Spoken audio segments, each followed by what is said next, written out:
Oke. Assalamualaikum warahmatullahi wabarakatuh.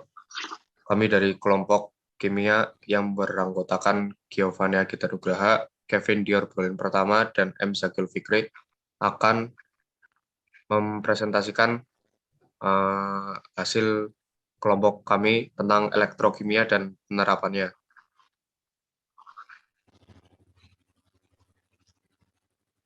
Yang pertama, definisi umum.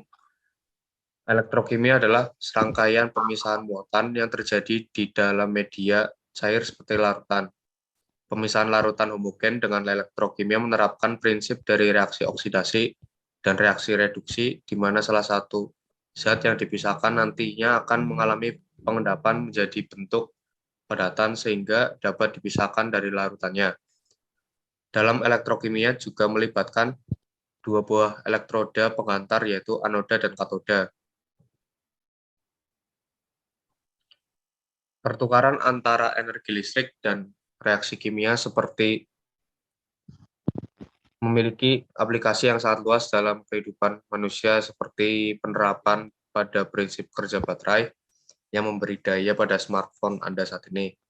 Prinsip yang digunakan pada baterai juga menerapkan reaksi redoks, di mana oksidasi menyebabkan hilangnya satu atau lebih elektron pada satu spesies kimia, sedangkan reduksi adalah penambahan satu atau lebih elektron dalam satu spesies kimia. Berikutnya akan dilanjutkan oleh Kevin Dior.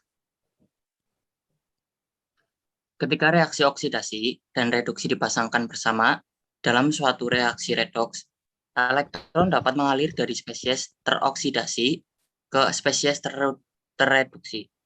Aliran elektron tersebut dapat secara spontan dihasilkan oleh reaksi dan menyebabkan energi listrik dalam satu sel. Hal itulah yang dimanfaatkan pada prinsip kerja baterai yang ada hingga saat ini.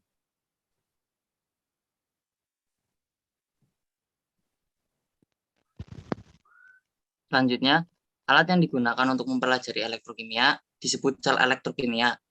Sel elektrokimia adalah sistem yang terdiri dari elektroda yang tercelup pada larutan elektrolit.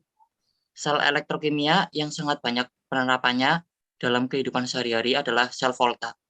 Sel elektrokimia terbagi menjadi dua, yaitu sel volta dan sel elektrolisis. Kemudian selanjutnya sel volta elektrokimia yang mengubah energi kimia dari reaksi redoks spontan menjadi energi listrik. Penerapan sel volta dalam kehidupan sehari-hari contohnya: 1. Pembuatan baterai perak oksidasi dan pembuatan baterai nikel kadmium. Seperti ini gambarnya.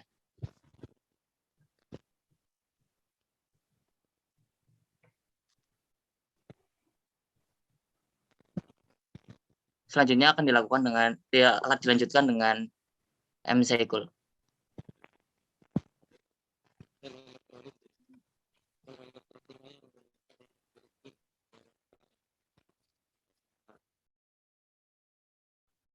Mohon maaf, sepertinya M. Zakil sedang tidak bisa support untuk device-nya, jadi akan saya lanjutkan.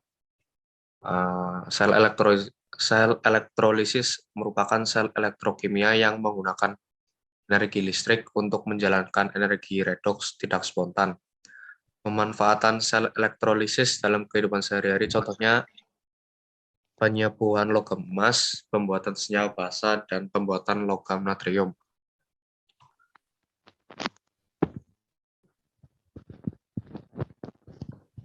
Contoh penerapan elektrokimia antara lain yang pertama, pembuatan baterai. Baterai atau sel kering merupakan salah satu sel volta, yaitu sel yang menghasilkan arus listrik. Berbeda dengan aki, baterai tidak dapat diisi kembali, sehingga baterai juga disebut dengan sel primer dan aki dikenal dengan sel sekunder. Baterai disusun oleh seng sebagai anoda dan grafit dalam elektrolit MnO2, NH4Cl, dan air bertindak sebagai katoda. Berikut disertai komponen dalam baterai.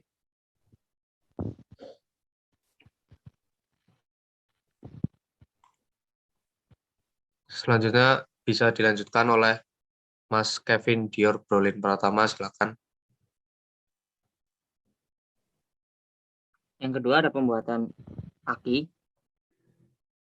Aki atau akumulator merupakan sel volta yang tersusun atas elektroda Pb dan PbO. Dalam larutan asam sulfat yang berfungsi sebagai elektrolit, pada aki, sel disusun dalam beberapa pasang dan setiap pasang menghasilkan 2 volt. Aki umumnya kita temui memiliki potensial sebesar 6 volt atau kecil sebagai sumber arus sepeda motor dan 12 volt besar untuk mobil. Aki merupakan sel yang dapat diisi kembali, sehingga aki dapat dipergunakan secara terus-menerus. Sehingga ada 2 mekanisme reaksi yang terjadi. Reaksi penggunaan aki merupakan sel volta, dan reaksi pengisian menggunakan arus listrik dari luar seperti peristiwa elektrolisa.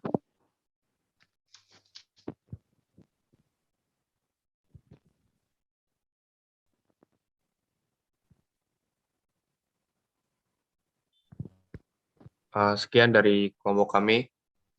Bila ada kesalahan, mohon dimaafkan. Assalamualaikum warahmatullahi wabarakatuh. Waalaikumsalam warahmatullahi wabarakatuh.